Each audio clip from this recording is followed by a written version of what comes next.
toute notre reconnaissance pour le travail d'accompagnement que vous avez toujours fait avec nous à travers toutes les années que nous sommes ici en Côte d'Ivoire. Comme M. Saïe vient de le dire en Atam, les 4, 5 et 6 novembre prochains, ici même à Treichville, en notre maison, se déroulera la rencontre de dialogue et de prière pour la paix, édition 2022. Cette rencontre qui se déroulera sur les 3 jours s'articule autour de panels. Bien entendu, nous aurons une cérémonie officielle de lancement et la journée du dimanche sera consacrée véritablement à la prière interreligieuse qui pour nous a tout son sens quand on regarde le contexte dans lequel nous évoluons ici en Côte d'Ivoire. Quelqu'un a pu dire que la paix, ce n'est pas l'absence de guerre. Et parce que, en tant que centre égyptien, nous sommes bien situés pour connaître les actes de la guerre et ses multiples conséquences, nous nous sommes mis un point d'honneur à travailler à titre préventif, comme nous l'avons toujours fait pour la paix, là où nous nous trouvons. Pour la petite histoire, il faut dire que la prière interreligieuse pour la paix est une initiative du Saint-Pape Jean-Paul II. En 1986, à Assise, pendant la guerre froide, il a eu cette intuition de rassembler autour de lui, dans la ville de Saint-François, les leaders religieux d'alors, pour parler de paix, pour les inviter tous autant qu'ils étaient à s'engager sur le champ de la construction de la paix. Et pour nous, Centre Egidio, nous l'avons retenu, cette initiative-là, comme un héritage, parce que justement, notre monde est confronté à tellement de difficultés que le pape François a bien pu parler en ce moment de Troisième Guerre mondiale en morceaux. Alors pour nous, chaque fois qu'il est nécessaire de rassembler des hommes et des femmes, des jeunes et des moins jeunes, pour parler de paix, pour attirer l'attention de chacun et de tous sur la nécessité qu'il y a de s'engager dans la construction de la paix, dans la préservation de la paix, dans la recherche de voies et moyens qui permettent à l'humanité de vivre en paix, nous estimons que ce n'est pas une occasion de trop. Aussi, pour cette année, comme je le disais, nous avons voulu mettre aussi l'accent sur les panels autour de thèmes qui, à notre avis, ont semblé importants.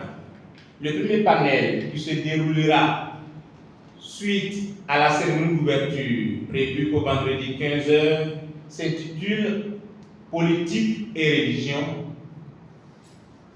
Comment et pourquoi laisser les valeurs religieuses illuminer l'engagement politique.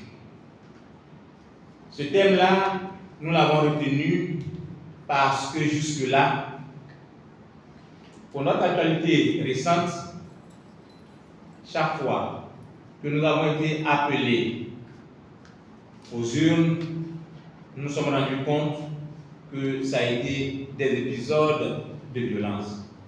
Et donc, nous voulons saisir cette lucarne-là pour rassembler des leaders religieux, des leaders de la société civile, pour réfléchir ensemble sur la possibilité qu'il y a de conserver, au-delà de tout, au-delà de tous les enjeux, ce qui est important, c'est-à-dire préserver la vie de nos frères et de nos sœurs.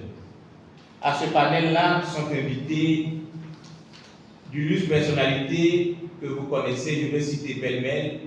Maître Odis Ofumuyabo est une éminente juriste catholique. Madame Ephrasie Yao, titulaire de la chaire UNESCO pour la Côte d'Ivoire, conseillère spéciale du président de la République pour les questions liées au genre. Le père Éric Norbert Abécan, qui n'est plus à présenter. Et à ce panel, nous avons un éminent enseignant-chercheur, spécialiste en biologie cellulaire le professeur Kouyaté de l'université Abou-Ouagamé. Nous pensons que ces personnalités pourront nous donner, de par leur expérience, de par leur espoir, pourront nous donner, je dirais, envie de travailler tous à changer la donne qui nous est laissée avoir depuis que nous avons entamé l'expérience multipartisane pour sortir véritablement et nous libérer de ce carcan qui est la violence liée au jeu politique. Le deuxième panel et le troisième se dérouleront concomitamment le samedi 5 novembre à partir de 15 h. Le deuxième s'intitule « Jeunesse et religion se parlent. Quels défis à relever pour bâtir une société de paix ?» Nous avons voulu prendre ce thème et rassembler justement des hommes religieux et des représentants d'associations de jeunesse, parce que nous disons que, parlant de cette propension à recourir à la violence dans le jeu politique, en première ligne, nous avons les jeunes. Il est donc important que nous puissions aussi en appeler à leur sens de responsabilité. C'est pour cela que nous avons invité le père César Bourgois, chargé des questions de dialogue interreligieux pour l'Église catholique, au niveau du diocèse de l'archidiocèse d'Abidjan. Nous avons aussi invité la GEC universitaire, nous avons invité l'AMC, qui est l'association des élèves et étudiants musulmans de Côte d'Ivoire, et nous avons aussi la jeunesse de l'Église du christianisme céleste. Nous nous disons que sur ce chapitre, tous ont un mot à dire, et nous espérons que ce samedi-là, ils nous diront des mots qui tendent à l'apaisement, des mots qui tendent vers la responsabilisation, pour que véritablement on travaille à apaiser notre société. Et pour bien faire les choses, nous avons voulu associer la direction des cultes du ministère de l'Intérieur. Et le professeur Kouyaté, qui émane de cette structure-là, modérera le dit panel. Pour terminer, le troisième panel, qui se déroulera aussi le samedi à 15 h, veut mettre le doigt sur une question d'actualité, sur une question qui est essentielle pour nous tous, c'est celle de la migration. Alors, nous avons voulu nous interroger sur les tenants et les aboutissants du phénomène migratoire africain vers l'Occident. Nous n'avons pas voulu l'élargir à tout le monde, mais parce que nous sommes dans notre contexte africain, nous avons voulu circonscrire le thème en demandant qu'est-ce qui peut être à la base du phénomène migratoire dans nos différents pays. Alors, la pierre migratoire de l'Afrique vers l'Occident pose situation et solution. Nous espérons que ce phénomène-là, il y a tout l'investissement d'une famille. Il faut qu'on comprenne quels sont les enjeux de ce mouvement, mais surtout, notre souci, ce n'est pas de condamner le phénomène migratoire, mais surtout d'aider nos frères et nos sœurs à comprendre qu'il existe des moyens plus légaux, parce que derrière les moyens légaux, il y a beaucoup de drames humains. Aujourd'hui, je ne vous apprends rien quand je dis que la Méditerranée et le désert du Sahara sont devenus des cimetières pour beaucoup de nos frères et nos sœurs. Alors, à ce panel, nous avons la formation Magie-Système, nous avons des enseignants-chercheurs, nous avons la PECI. Et nous pensons que toutes ces personnalités, toutes ces structures peuvent nous aider à comprendre le phénomène pour mieux l'affronter et aider nos frères et nos sœurs à échapper à ce que je qualifiais tantôt de drame humain. Je voudrais revenir au programme du dimanche. Le dimanche, tous nos leaders religieux, qu'ils soient musulmans, chrétiens de toute obédience, ont décidé et ont accepté de nous accompagner pendant ces 3 heures que nous passerons ensemble, pour élever la voix vers le Seigneur, dans lequel tous nous croyons.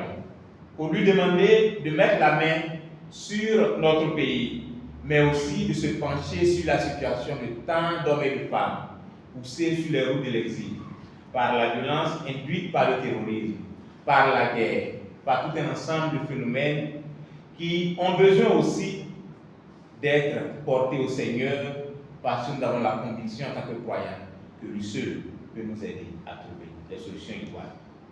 Je voudrais terminer mon propos liminaire en disant que l'édition 2022 de la prière pour la paix se fait en partenariat avec plusieurs structures. La première que je voudrais citer au niveau étatique, c'est le ministère de la Cohésion et de la Réconciliation nationale. Il nous a reçus, il a beaucoup aimé notre approche et il nous donne la garantie d'être présent, lui et son cabinet, pendant les 3 jours que durera cette édition 2022 de la rencontre interreligieuse pour la paix à Abidjan. Comme on avait dit aussi au départ, cette rencontre s'inscrit dans la droite ligne de la rencontre internationale qui vient à peine de fermer ses portes, pas plus tard, hier, mardi 25 octobre, à Rome. Et nous voulons endosser aussi tout ce qui a pu être dit pendant ces jours-là pour en appeler, je l'ai dit, à notre sens de responsabilité, mais aussi à notre engagement à être tous autant que nous sommes, hommes et femmes, artisans de paix. Et c'est pour cela que je vais encore saisir l'occasion que nous avons de vous remercier, vous les hommes et les femmes des médias, parce que justement, le nom que vous portez indique que vous êtes des porteurs, des transmetteurs de bonnes nouvelles. Et la bonne nouvelle que nous voudrions que vous portiez à nos frères et nos sœurs, c'est que ces 3 jours leur sont ouverts. C'est une manifestation avec l'entrée totalement gratuite. Nous ne ferons pas de particularité. Quiconque veuille accéder aux différents espaces, veut prendre part aux différents moments que nous avons cissés tout à l'heure, sera le bienvenu.